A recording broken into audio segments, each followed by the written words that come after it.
Hello student, we continue the chapter our natural satellite, Earth natural satellite को कड़ी को आगे बढ़ाते हुए आज हम बात करेंगे। हमने प्रीवियस वीडियो में हम डिस्कस किया था अर्थ के सरफेस के बारे में। आज हम लोग बात करेंगे नेचुरल सैटेलाइट का कि there is no life on the moons, मतलब वहां पर लाइफ नहीं है तो क्यों नहीं है, इस पर हम बात करेंगे।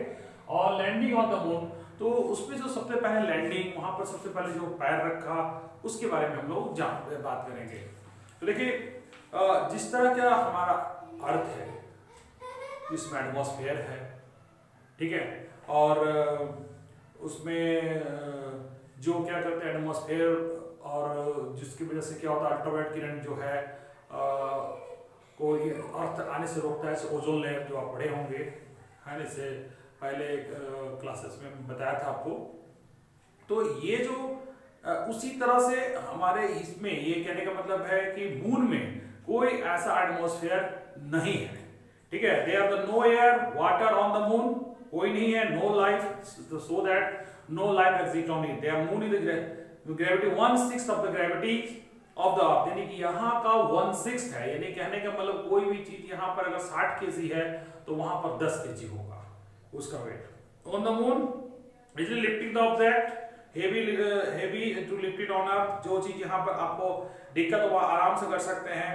There are no layer of atmosphere around the moons, वहां पर कोई नहीं है।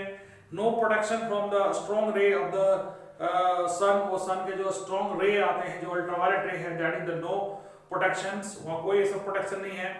This side of the moon facing of the sun extremely hot, जिस जगह पर उसका सन का रे पड़ता है वो बहुत हॉट होता है। And side with the sun to cold, और उसके जो जिस साइड में वो लाइट नहीं पड़ता है वो साइड बहुत ही ठंडा होता है। In absence of the air of the no sound can be heard on the moons, और वहां पर नहीं एटमॉस्फेयर होना चाहिए, because the sound need medium to transmit to one place to another. There is no atmosphere, so we can not be hear the sound in the moon. The sky is always blink, there is no cloud to hide of the sun, वहां पर and it is lonely and silent palace without any animal and plants, और इसी वजह से वहां पर कोई न जीव जंतु और न क्या कहते हैं कोई लाइफ है। यानी कहने का मतलब कि there are no life on the moon, moon पर कोई लाइफ नहीं है।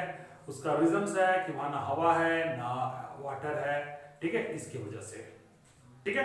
तो बच्चों, हमने बात किया कि मून पर हवा और पानी नहीं होने चलते, वहां पर लाइफ नहीं है, वहां की ग्रेविटी जो है वो यहाँ का 1/6 है, ठीक है।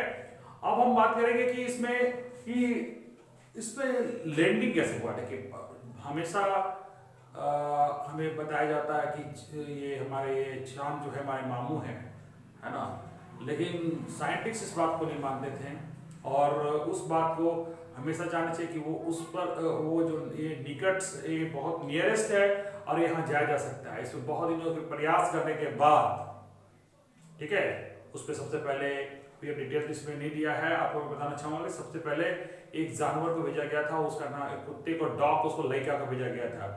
उसके बाद धीरे धीरे फिर उसके चूंकि वो बेचारे वो जो डॉग्स था वो इतनी एक्सट्रीमली वो जिस यान से भेजा गया था स्पेसक्राफ्ट से, वो पहले ही वो उसमें वो गर्मी से वो मर गया वो स्पेस बेचारा। उसके बाद अमेरिका का space Apollo 11 landing successfully on the moon, और उसमें 3 लोग गए थे।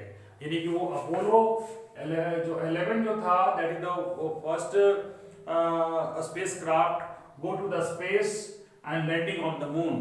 तो देखिए, अपोलो 11 से गए थे 21 जुलाई 1969 को, ठीक है, और उसमें 3 लोग गए थे, नील आर्मस्ट्रॉन्ग, एडविन एल्ड्रिन और माइकल कॉलिंस।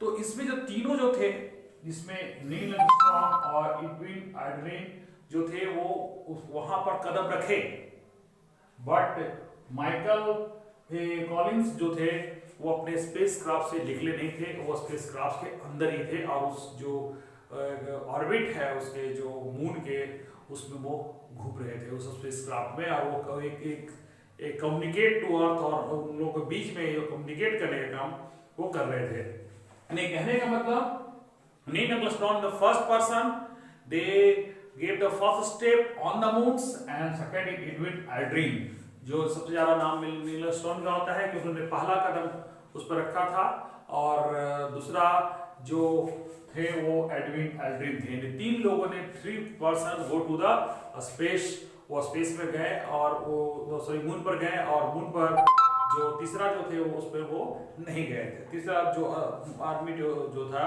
वो उस पर कदम नहीं रखा था। ठीक है, तो इन लोग कब गए थे? 21 जुलाई 1969 को।